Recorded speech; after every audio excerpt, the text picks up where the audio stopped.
Sykes, the Bottom Line Pharmacy Podcast. We've got a great show for you this week, but before we get into the show, if you find this episode valuable, please like, share, and subscribe so we can help more independent pharmacy owners. Also, visit us at pharmacyaccounting.com. If you're overpaying in tax, if you're prepping to start, buy, or sell a pharmacy, or just have a gut feeling that your financials aren't quite right, we have a suite of services for every need your pharmacy is facing. Go to pharmacyaccounting.com and we can help you. Okay, now on to the show. Well, Bill, we appreciate you getting on. Past NCPA president, legacy pharmacy owner here, and always a pleasure to see you out on the trade show and especially have you here with us today. So thank you, Bill, for hopping on with us today. Thanks for having me. I really appreciate it. And we don't have agendas on our podcast, so we just kind of wing it. And so I'm just going to make up a question here as we wing this thing. Bill, how does it, how are you, here we are in 2025. I guess the themes, Austin, that we've been touching on is the PBM reform, of course, which keeps getting to the goal line and getting knocked down. How are you feeling about the industry as a whole today and looking forward? Are you a glass half empty kind of guy or a glass half full kind of guy? Yeah, sometimes it depends on the day, but mostly I really feel like it's great opportunities. I think it's half full and we're going to be, I feel like if we can maintain and survive, then I think it's going to cycle back at some point. I'll tell you our story in Miami, Oklahoma right now. We're a community of 13,000 people, and our Walgreens closed last week. It closed because they only had one pharmacist. They were only open 9 to 5. That pharmacist quit, and they can't find one to go work there. So, I feel like if we survive and if they're struggling making it, we have a little bit of grit, and we'll make it through the tough times and be here when things turn turn better, I think. But I'm excited about things. There are having my son back has been a real blessing. People ask me, "You're going to laugh." I go on Medicare and Medicare Part D on August 1st. I'm going to be 65, which just blows me away. But finding margin is our biggest challenge. So how do we find margin whenever things are going great? You talk about politics. I'm president of the Oklahoma Pharmacists Association. We passed some pretty good legislation.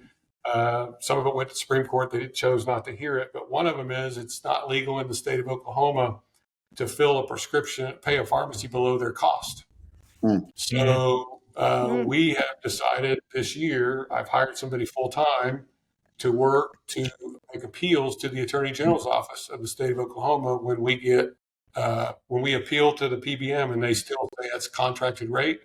It doesn't matter. In Oklahoma, they have to pay us at least our cost. And the struggle is how difficult it is to do, but it makes me realize, someone said, well, you're doing it, it's costing you money. I said, yeah, but I'm not doing it for money. I'm doing it for behavior change.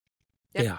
Because my point is, it's illegal to sell us something below cost. It's illegal to present a contract to us that makes us sell something to you below cost. So no lawyer's taking me up on that, by the way. It's just, I stayed at a Holiday Inn Express last night. So that makes sense to me too. But I love that you're keeping it positive. We say the same thing about our industry. Scotty says it a lot. I mean, when you have other people enter the space, other competition, it's always good.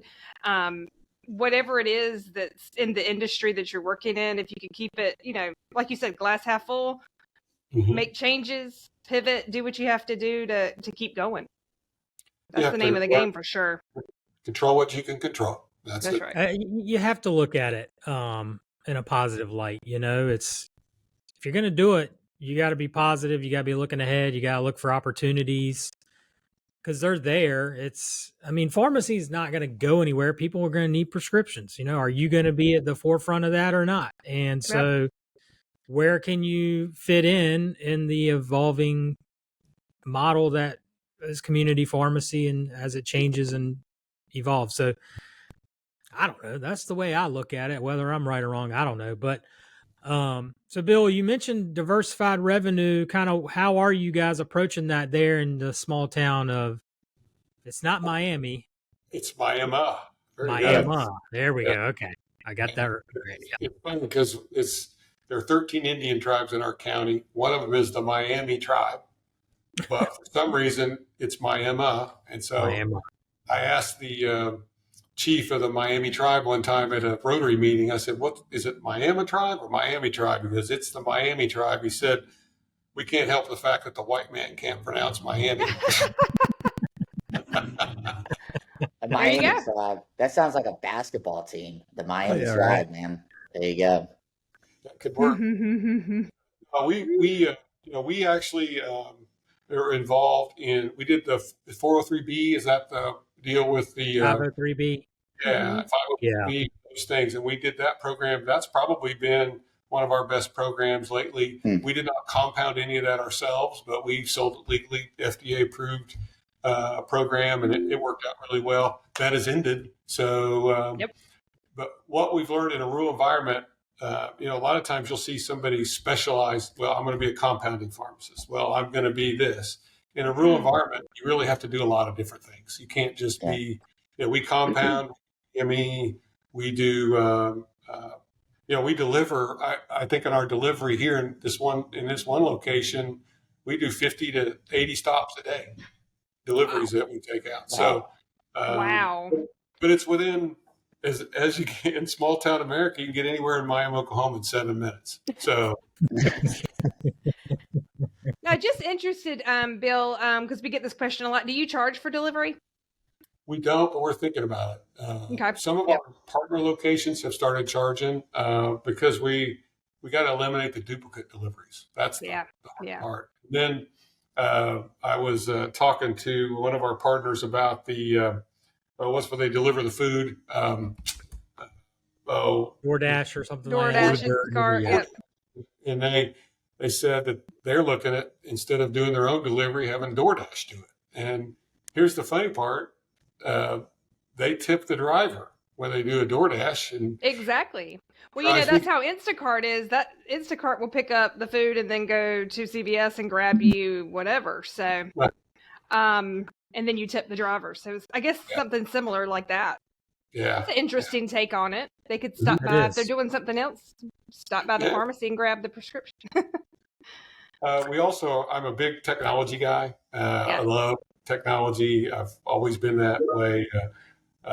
We do compliance packaging through the Pack My Meds program. We have in our group of stores, I think we have 5 or 6 SP200 ScriptPro robots. We have 5 of the Parata robots, and so we're not afraid to delve into technology to make our pharmacies better. A long time ago, we decided that we wanted to create an environment where when we have an employee, we don't want to put them in a position where I wouldn't want to work myself. Right. And trying to make sure they have enough help, try to make sure they have that. And it may be a longer term investment that way. It may not be as profitable, but the career path's longer because you don't wear out or burn out. So, well, technology's a must. So I'm right there with you, Bill. On the technology side, you have quite a few Script Pros, and I think you said Paratas there. I'm guessing you're diving into the long-term care at home space as well on top of that. But also, how about the icons? I mean, we still see pharmacies out there without who won't even get an icon in their pharmacy.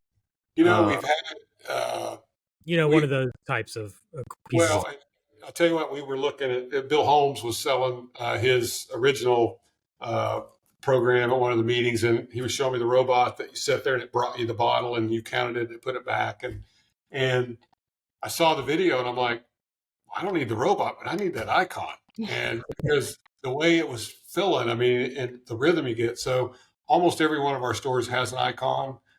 We have, at this higher volume store, we have 3 of them. We do all of our narcotics on one icon with all the video cameras on it. I've had 2 technicians that came from Walgreens in the last 6 months, and they just love them. They didn't have any of that kind of technology where they worked before, and they really like it now. So yeah, I bet 40% comes out of your Parata, or your Script Pro. So if you make sure that the right products are in there, that really helps your workflow as well. Yeah, I'm sure. Now, Bill, you mentioned partner stores. You have, I think it was funny when I spoke to you last week. You mentioned that you and your son have gone to the ownership workshop, and Bonnie and Alan are big on like, don't do a partnership. And Jack looked at you and was like, well, well, not you have 22 always. partners. So, but you have a lot of stores. I think it's 32 stores under the Osborn Drug umbrella.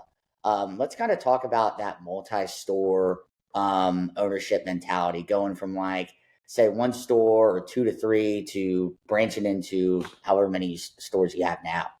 First, I got to tell the funny story about the ownership seminar. So I was at NCPA, and I was at a foundation meeting, and Jack, my son, went with us last year and went to the ownership seminar. And so we had a break, and so I went and sat with him. And of course, he's in the back. He's got his hat on or whatever, and I'm sitting by him. He doesn't want people to know who he is. And all right. So we go sit there. And so the first thing Alwyn says is, whatever you do, don't ever, ever, ever have a partnership. And Jack looks at me and it's okay. There's lots of ways to do things. It's okay. There's different, there's reasons. Yeah. Well, did you wake up one day, Bill, and say, I think I want 30 stores, or did it just kind of happen? Okay. And then he said, and then Alwyn says, and then the next statement was, whatever you do, don't do a C Corp. Well, we've been a C Corp for almost 54 years. And so he looks at me again. I said, it's okay. We'll figure it out. So anyway, it was a great meeting, and you guys do a wonderful job, and it's a blessing. It is a great program, and they've revamped it a little bit. If anybody wants to re-register, they've added a whole day now of non-CE, so they can have people come in and speak about specific, robots and things like that. So it's kind of nice. I hate to age myself, but I was in the very first pharmacy ownership. Wow, that's awesome. 40 years ago. I still have a faded white certificate that said I was there. So, that is amazing. That's great. All right, Bill, you have the footballs back there. I want a copy of that certificate. We'll put it in our office. First pharmacy ownership workshop. Yeah.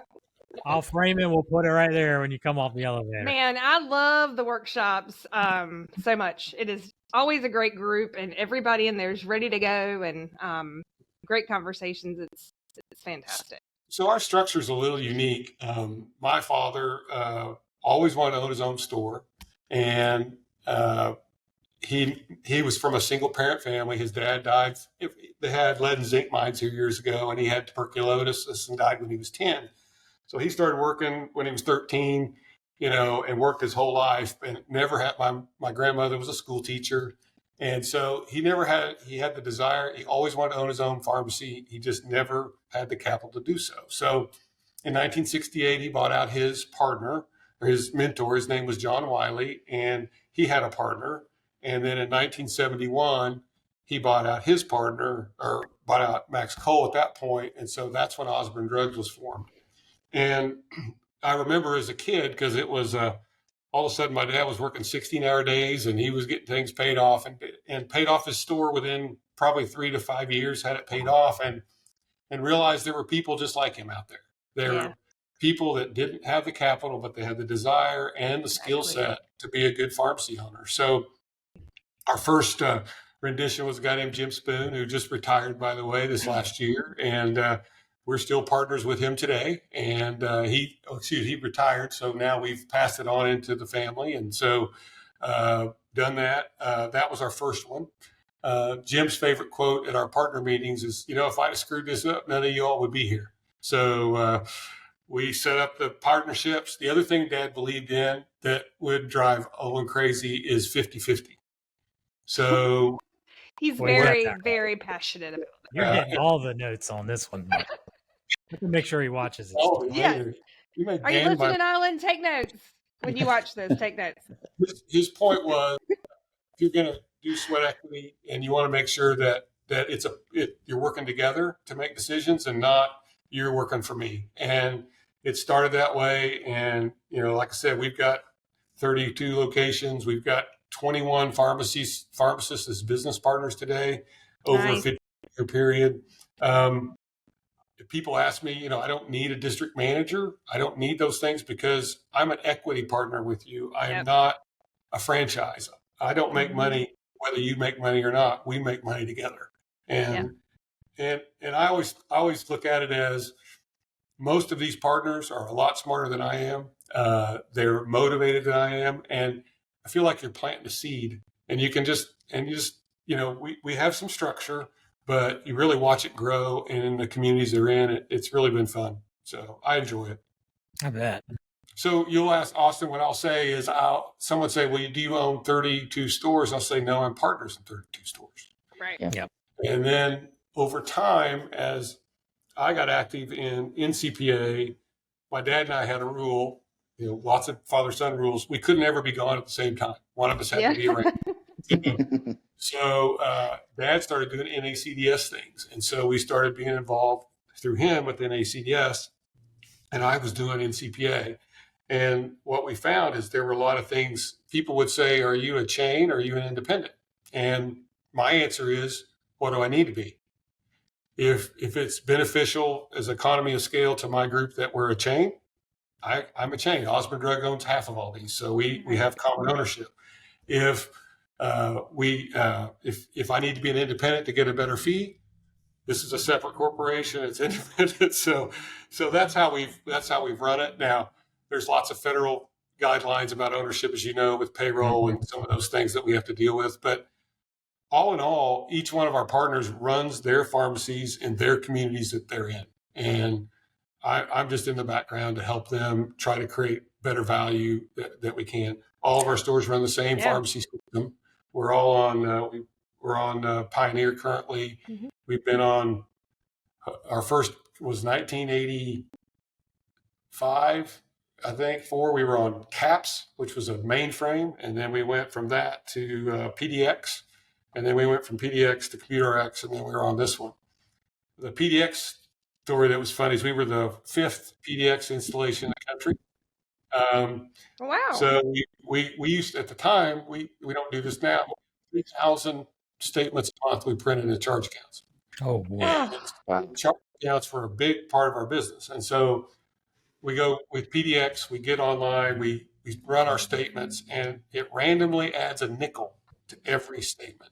One statement has a nickel, one doesn't. So we call PDX, and they said, what are you doing? I said, well, we're running our statements. She goes, well, that's not even in beta. That's in alpha. Why'd you do that? And in true entrepreneurial spirit, my dad walks up, buys 3,000 nickels, puts a nickel in every envelope and mails it out. And then and 95% of those nickels came back. Hey, Willie, someone dropped the nickel in my... I love that. So, you're always thinking on your feet. But I love the technology. We've always tried to stay with companies that are innovative. And I feel like right now with Pioneer, they're one of the most innovative systems out there. So anyway, we can't talk about technology, Bill, and not touch on AI. How do you see that impacting the pharmacy there? Well, it's funny because this isn't really me. It's an AI generated image. Screen. No, we'll have to do the baby. We'll have to edit this and all do. Yeah, we'll do that.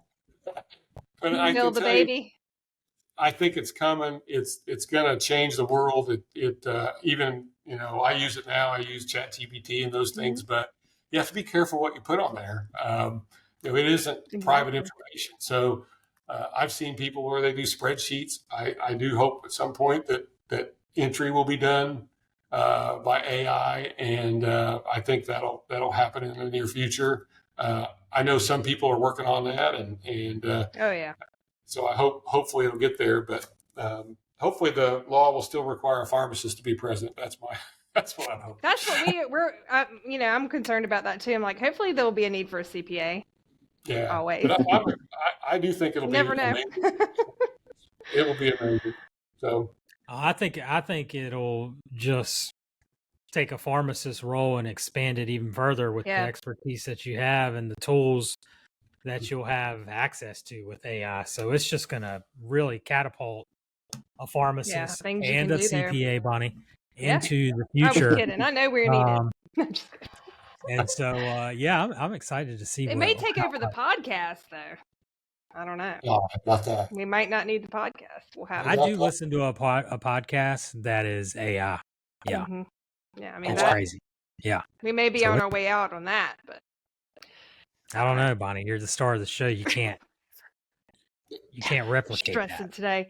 Just thinking out. I remember I've been around long enough. I've seen your dad at NCPA meetings and other meetings years ago, but the fact that you guys have that pharmacy specialty in your accounting practice is so invaluable to pharmacy owners, and because it's just people think I can go put it on QuickBooks, I'll send it to my accountant, and there's so many things about pharmacy that people don't understand, and one of the things that's critical to our success and also difficult sometimes, but we do monthly financial statements for 21 corporations every month, and we do them every month, and sometimes they don't explain them, but when you look at how cost of goods sold really is calculated, it doesn't matter what Pioneer says your margin was. Absolutely not. And it's hard to explain. You're exactly right. Pharmacist who's not had any accounting training and not had any of those things, or if your inventory is overstated and you have to reduce your inventory, then your margin for that is going to be, double entry is going to be put down. So all those things are hard to explain. There was years ago where people were saying, well, we're going to do KPIs for profitability, and they were doing them based on their computer software systems, which is easier to do. But in reality, those KPIs don't matter. The KPI that matters is your accounting KPI. And that's exactly right. But I do commend you guys. I think that's something that actually is really important. So, well, we think so. Well, hey, we don't. It makes it. I don't want to say easier, but it makes us. It is a little easier to be able to focus on one industry, but not just the easier part. It's about really being able to do everything we can to help our clients in that industry. So, for instance, this new tax bill, that's what we're able to focus, really pick that thing apart and see how it applies to independent pharmacists and their businesses, and then personally, versus if we were just doing an overview and we work with 20 different industries. You can't really get down in the weeds as much. So we're really able to focus just in this industry. We go to the trade shows, we do the workshops like we just talked about, and we just immerse ourselves in it. So we love it. And it makes us, I think, it's a value we bring that's different than some others that work across multiple industries out there. I remember when I'm aging myself again, but I remember in the old days that once a year inventory, you would say last year we made 25%. So you would have your financial statement based on an estimate of a 25% margin for 11 months. Yep. And then in that 11th month, you'd go, oh, my inventory is X or Y. And you'd have to make these huge sways the last month to get an accurate cost of goods for your year end. And so we've been on perpetual inventory since 1988. That was that's impressive back then. Yeah. But it is, all of our stores are on it.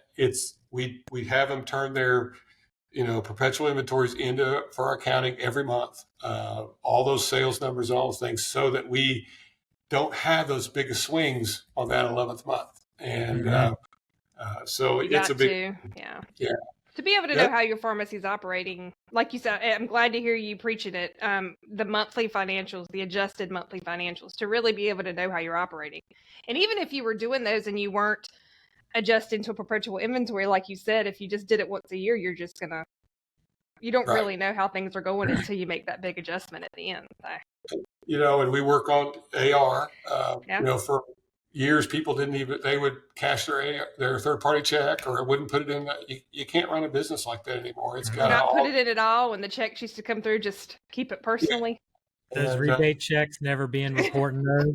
Oh yeah, I was back in those days. What rebate check? Yeah. We know you got a rebate check. I mean, we know you got a rebate check. Well, the worst part is the IRS knows too. Yes. I didn't get a rebate check. Okay. We've had to fire a client or two because of the rebate check. Let's just put it that way. That was years ago. Now, of course, it's different nowadays. Well, and we're doing, I'm on the board of Align, so it's PSAO, but they have a program called eRecon. And so we reconcile 95% of our claims are reconciled through the program. Yep. What's funny is people say, "Oh, that's expensive." Well, it's less than $200. I mean, it's inexpensive to sit there and reconcile claims for $200 to make sure you're getting paid. That's and so we use that every month as well to verify our third party sales and to make sure we got it right and payments come through. So every now and again, we'll meet somebody who's still hand reconciling. Yep. Oh yeah, for sure. Yep. They're still out there. I see it with a lot of startups, which I understand things are, lower volume in the beginning, but I'm like, you can do this for a little bit, but you start growing, you got to keep going. I had a phone call with someone yesterday that was asking about how to manually reconcile through Pioneer. And I was just like, just get an AR system. They can't just do it. Yeah. We've been asked over the years if we would get into that business, Bill, and we are not interested. At least I'm not. Just send me a report, an accurate report at the end of the month. But I do not want to reconcile anybody's claims.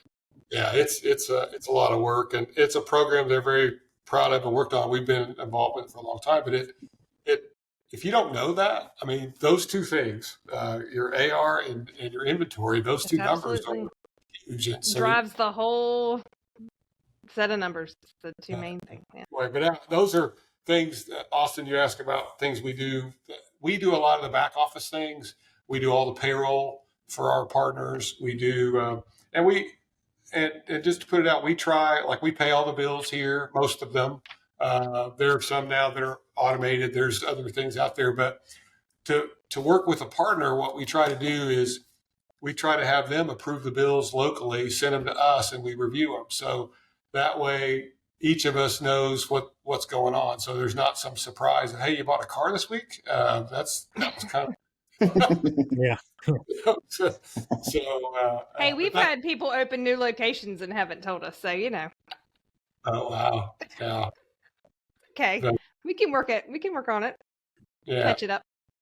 But those things are important. So as you build your business, and then we've been able, like our wholesaler agreement, we go to RFP every 3 years. We were with McKesson for 25 years, but we went to RFP every 3. And what people don't understand is you have to go to RFP, and if your current wholesaler loses, you need to change. Mm-hmm. And if you don't change, no one's going to bid next time. Right. And so we've done that. My dad, at one point back in the 80s, we changed wholesalers every 2 years. And it was a lot easier then than it is today. Yeah. We're with Cardinal today. They won our bid 18 months ago. Changing wholesalers today is much more difficult with the scheduled drug issues, all the settlements back and forth. It was, and maybe it's because I'm older. I don't know, but it just seems like it's more difficult to change than it was then. But you got 30 stores. That's a lot. That's a big deal. But yeah, I think one of my partners said, "Let's don't do this again." I said, "Well, it depends on the bid." That's right. I like your model though, Bill, where you're given the PIC. I'm guessing at each store, kind of the wherewithal to run their store, and you're in a support role there as needed. I think that's similar to how Jeff Harrell does it. I'm not exactly sure, but I think that's kind of similar. How Jeff's a great guy. He does the same. We've had a lot of conversations over the years and talked to each other, and he's become a great friend. And he makes fun of me now because he says I told him I thought I was Obi-Wan Kenobi now. He's Darth. I hope he doesn't become Darth Vader, but he kind of always used to ask questions of me and what we're doing and how we did our partnerships and our buy-sell agreement, which is critical to relationships. And now I'm the guy calling him, "Hey Jeff, how do you do this?" Or I can't believe you're able to do this. And so having those relationships have been great. But the other critical thing that Owen needs to know, just tell him, is that agreement. And The people ask me what is a buy-sell agreement, and when you go to Thanksgiving lunch and dinner, and you go there, and there's one piece of pie left, and so there's one piece of pumpkin pie, and two people want that piece, and so you decide to split it. The person that cuts the piece never picks the piece. So if you cut the pie, the other person picks the piece. Basically, that's what a buy-sell agreement. And what that means is if you and I, Scotty, don't agree, and we can't figure out a way out, and you want to buy the store, you're going to make a valid offer, because if you don't make a good offer, I'm going to buy you out. And so it makes it I think a fair way to get out of a relationship if you have to. So yep. Yeah, there's definitely multiple ways to do it. Alan's got his way, and he's set in it, which for the most part we firmly agree as well. In general, there are other ways, like you're mentioning. Well, what I would tell, and you guys, you're right, but 53 years ago there was no such thing as an LLC. Exactly, yeah, that's right. That's exactly right. At that point, so that's how we started, and so we do have some LLCs that we have some real estate in, but most of them are all C corps. And what you do is you learn the structure of the corporation you have. So the model you have is, use dividends and things like that on an LLC, but it may be more important in a C corp to do a bonus, because that way you're reducing your tax burden by reducing your profit. So you learn the system you're in and try to maximize your profitability and reduce your taxes as much as you can. So. Well, I have an important question. Bill, what'd you say, Scotty? Said that 21% flat tax rate's not too bad either. Not too bad, yeah. It's been worse in the past, yeah. I have an important question, Bill. With all these stores, how much sleep do you get? Do you take anything for stress and anxiety? Like, I'm just curious. I would be. I think that I have a lot of trust in my partners, and we work with them. And so if I didn't have the structure that we have, I'm sure things would be different. And I don't help them hire. They do their own. They do all that. Yeah. All the HR stuff. We have HR centrally because of our common ownership creates federally recognized. We're now employees. We have over 400 employees as a group, but each kind of manages their 10 to 25, depending on the type of business they are. And so, we don't have a lot of that structure. Yeah, I have sleepless nights. I've become an early morning person. Yeah. So I'll wake up at 4 a.m. and I'll try to go back to sleep, and then I'll start thinking of something. Oh my gosh, this is going to happen. And so I just learned to get up. I go down, I read or try to, I need to do emails or whatever. And I had someone the other day goes, "Do you really start working at 6:30 in the morning?" I said, "Well, depends." Yeah. But I love what I do. And that's the other thing, I really enjoy it, and my family's been involved in it. So it's not, it's not work. You'll hear me talk about my father way too much, but one of his things is I kept asking him if he was going to retire. And he said, retirement to me is just more control over your time. He says, I like what I do. If retirement to me is if I want to go visit my daughter in Dallas, I'm going to go. Mm-hmm. But for years he couldn't go because he was, in the business doing things. And so I don't see me as retiring anytime soon, unless my son just gets really mad at me and pushes me out the door. Well, Dad, Alan says we're gonna have to gurney him out of here. So he's gonna die in his chair. He loves doing what he's doing, and that's his retirement. That's exactly right. That's exactly right. Because what he says, Scotty, what am I gonna go do? Retire and go sit on my damn porch? Yeah. Bug your mother. Yeah. He's not interested in that. Mm-mm. No. Well, Bill, I know you're busy. We don't want to hold you up. But we certainly appreciate you hopping on today, sharing a little insights with us, our listeners. As we continue to grow our listeners, we appreciate everybody out there listening. I know we get quite a bit of feedback, and Bonnie's signing badges and taking pictures. Yeah, I did have a selfie request at one of the shows. Made me feel good. Yeah. But when we have superstars like Bill on here, it's kind of easy, right? Yeah. So I can see the title of this podcast, the podcast thing. But no, thank you for having me. It's wonderful. You guys are leaders in our industry, and we appreciate all that you do. And hopefully we can keep independent pharmacy thriving and expanding across the country. So thank you.